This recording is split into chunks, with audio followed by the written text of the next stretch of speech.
Bonjour à tous et bienvenue sur cette présentation intitulée Révolutionner vos data visualisation avec les technologies du jeu vidéo.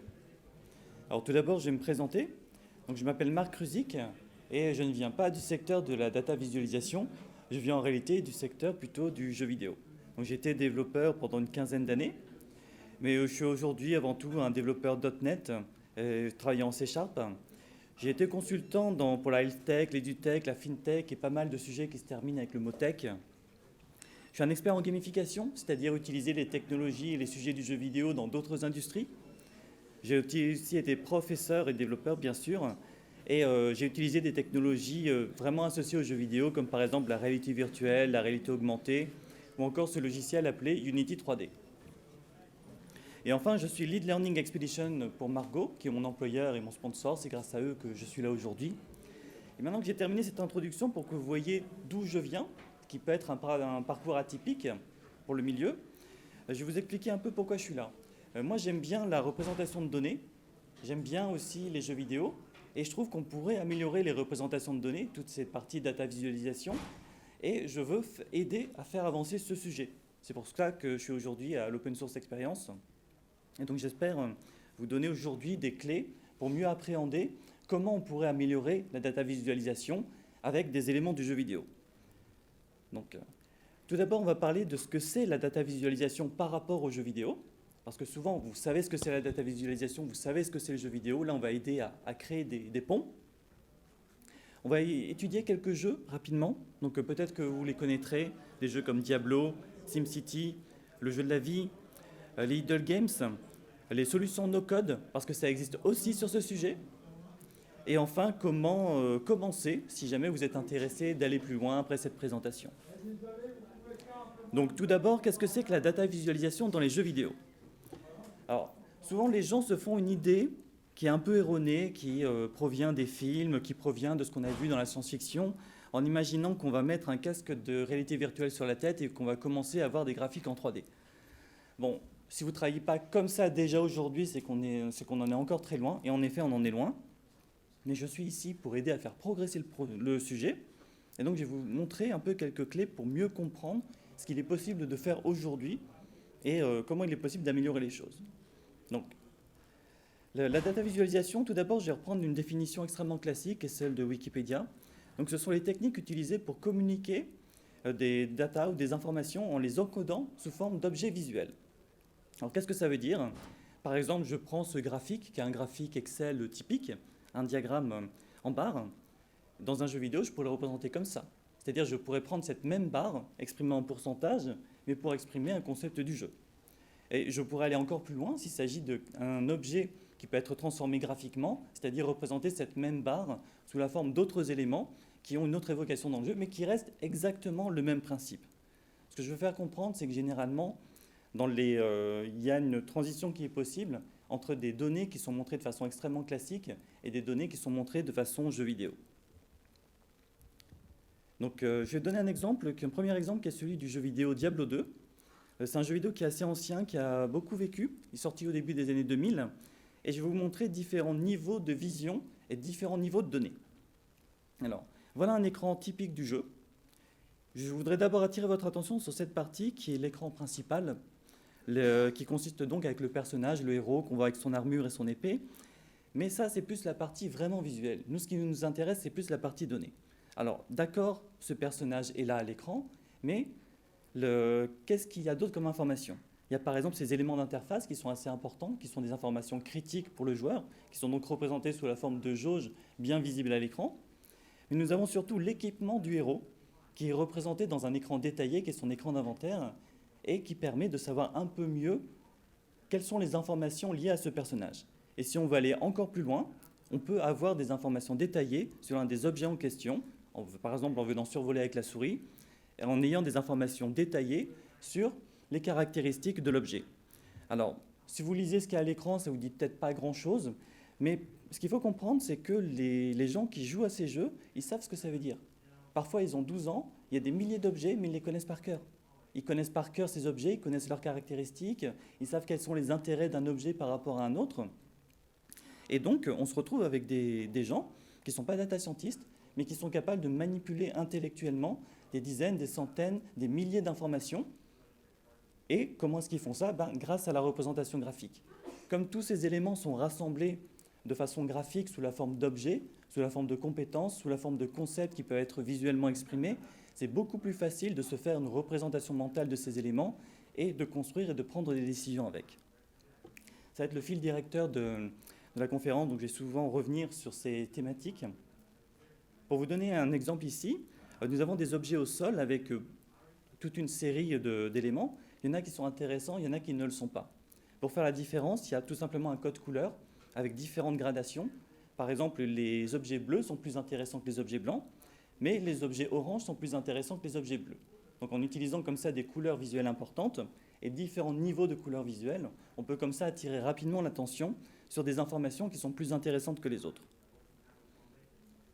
Je vais ici faire une comparaison un peu osée, c'est-à-dire que je vais prendre toujours dans Diablo 2 le coffre au trésor, l'endroit où généralement on met les éléments les plus précieux, pour le comparer à un autre jeu qui n'a absolument rien à voir, qui s'appelle Candy Crush, qui est sur téléphone.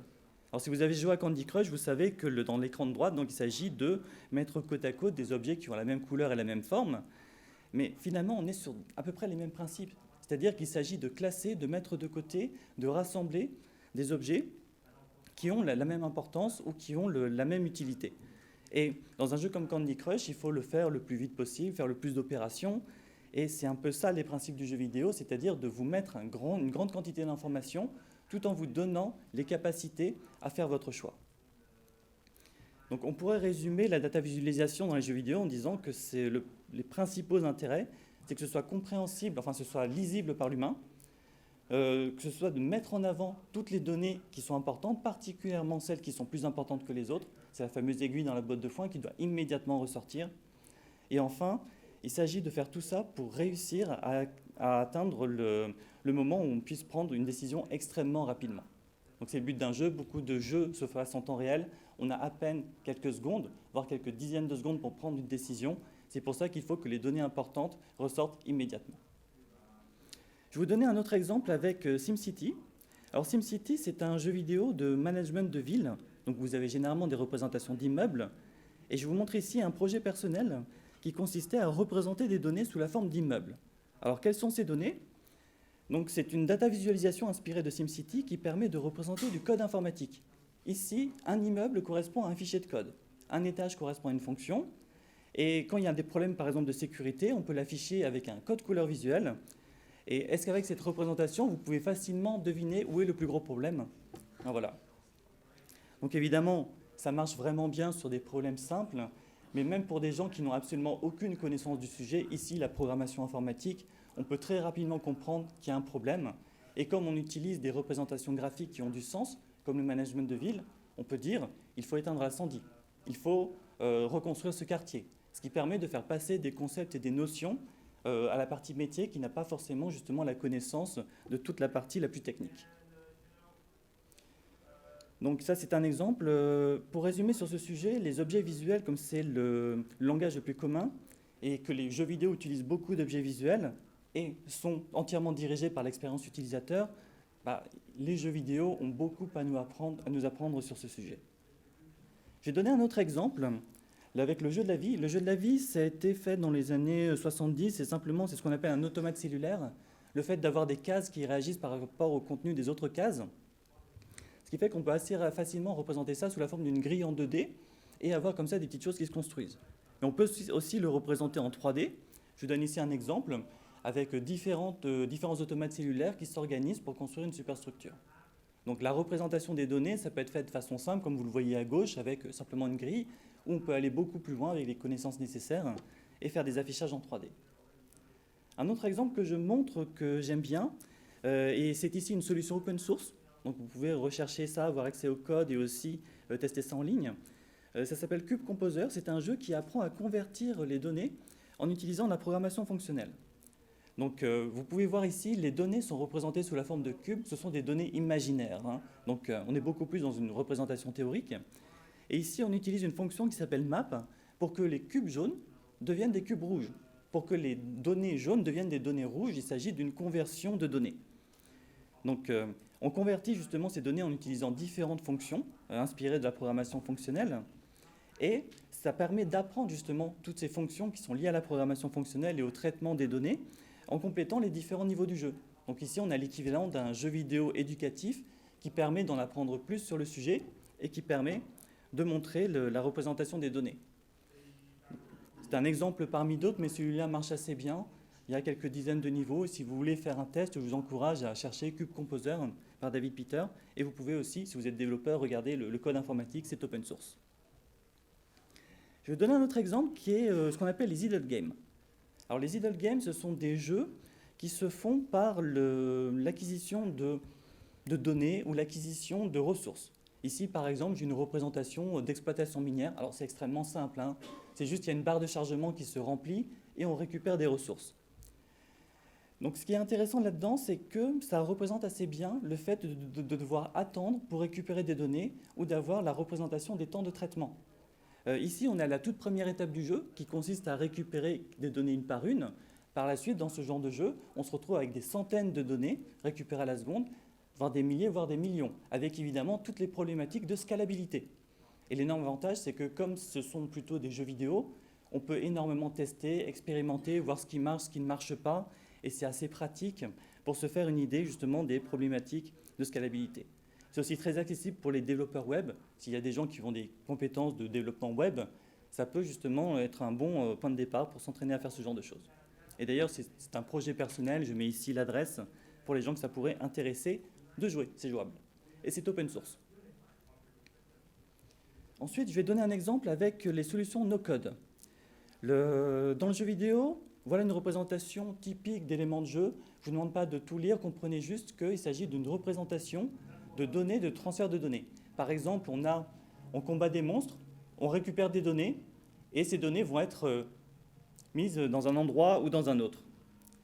Et par la suite, on a différentes portes logiques qui vont décider de la façon dont ces données sont réparties, de la façon dont ces données sont utilisées, et ça permet d'avoir une représentation de ce traitement. C'est assez utile et ça permet justement d'un peu mieux d'être capable de créer ce genre de schéma et de voir devant soi comment se comporte le système lorsque l'on fait rentrer des données. Donc il y a déjà des solutions qui existent un peu comme ça pour la data science de façon générale avec des volontés de faire des systèmes à nodes. Ici, on est dans quelque chose qui sert pour le jeu vidéo. C'est beaucoup plus simple. Par contre, c'est beaucoup plus efficace en termes de représentation et de circulation. Donc ça permet de simuler des données de jeu, ça montre toute la partie data flow, etc., les pourcentages d'occurrence, et surtout, il n'y a pas besoin de code, c'est du glisser-déposer. Si vous voulez faire un test, il y a des parties gratuites qui doivent toujours exister pour ça. Ce n'est pas open source, mais quand même. Donc ça vous permet de voir le genre de choses qui existent et comment les utiliser. Enfin, le meilleur moyen de commencer, alors là je m'adresse à ceux d'entre vous dans la salle qui pourraient être développeurs. Donc, si vous ne voulez pas programmer, il y a des solutions sans code, comme machination.io. Si vous êtes programmeur web, il y a la possibilité de s'inspirer des idle games. Si vous faites du C++, il y a des librairies 2D comme l'ASDL. Pour le C#, il y a du Unity 3D. Enfin, le conseil de base que je donne, c'est de commencer par faire un clone d'un jeu simple que vous aimez, un Tetris, un Pac-Man ou autre chose. Et puis surtout, montrez-moi votre jeu. Voilà, je termine en remerciant les sponsors, l'Open Source Experience, en remerciant Margot. Et donc, je vous remercie d'avoir écouté cette présentation.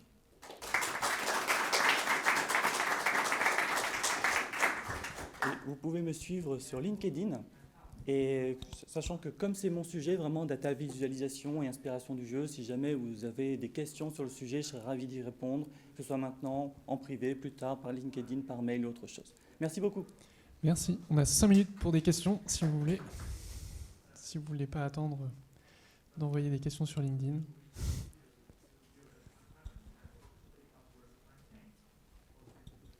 Oui, bonjour, merci pour votre présentation.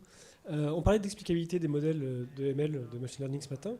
Ouais. Et j'ai toujours une crainte entre expliquer et convaincre. Et j'ai l'impression que l'aspect jeu vidéo va renforcer l'aspect convaincre. Et c'est-à-dire que si je montre un bâtiment qui brûle, je ne vais pas me dire tout va bien. C'est-à-dire que ça ne va pas chercher à expliquer, mais vraiment à convaincre très fortement, quitte à biaiser la décision de la personne qui a utilisé ça. Est-ce que vous avez un peu Un avis là-dessus? Alors oui, en effet, il y a beaucoup d'écueils en ce qui concerne l'aspect jeu vidéo et il y a une confusion qui est faite parfois volontairement, c'est-à-dire que l'aspect ludique l'emporte parfois sur la prise de décision rationnelle. Moi, j'aurais tendance à dire qu'aujourd'hui, l'un des freins à utiliser directement des technologies du jeu ou des choses beaucoup plus inspirées du jeu, c'est que c'est pas suffisamment générique pour correspondre à tous les cas que peuvent rencontrer des professionnels de la data science, par exemple.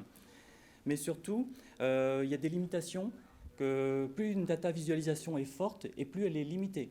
Si par exemple, c'est assez facile de représenter une ville ou un quartier, quand vous commencez à dézoomer, à reculer, eh ben, c'est comme sur Google Earth, je veux dire, votre ville, elle devient grise.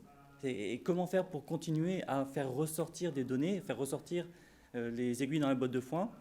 Il faut passer par des niveaux d'agrégation supplémentaires de données. Et là, on a mis le doigt dans un engrenage. On se retrouve à faire de la data visualisation pour la data visualisation au lieu de vraiment faire ressortir du sens. Donc, il y a en effet des questionnements à se poser, des risques à prendre ou à ne pas prendre. Moi, j'ai envie de dire, aujourd'hui, avec ce qui est fait en data visualisation, il y a pas mal de logiciels qui pourraient être améliorés juste avec des systèmes d'icônes, dégradation de couleurs, ou des choses assez simples qui permettraient déjà de passer un cap. C'est d'ailleurs une partie du métier qui est fait par les UX designers. Et donc, j'encourage aujourd'hui plutôt, en termes de solutions réalistes, à passer par des UX designers. Une dernière question ?